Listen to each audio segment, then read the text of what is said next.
May mga nag-aano dito, mga matatanda. Yeah, may trainer sila. Nice, good activities in the morning. Pag andito ka, fresh air talaga, ano. Grabe, ang ganda ng morning. Fresh morning. May basketball court. Oh, to may tubig dito mga amigos. Yan, may lake oh. Kaso, sarado yung gate. How can we go inside there? Ay, wala, ikot tayo. Tingnan natin kung paano natin mapupuntahan to. This is nice.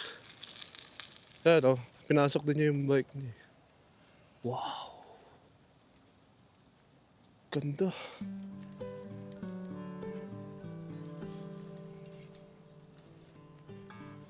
Wow. Tahimik na tahimik, no? Sarap lang mag-relax. Kung gusto mo mag-isip-isip, punta ka dito. Napakakalmado. Hangin lang yung naririnig ko.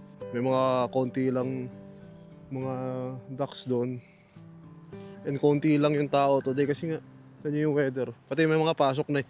Tara, ikot pa tayo. Okay. So at least may nakita na tayong isang spot, no?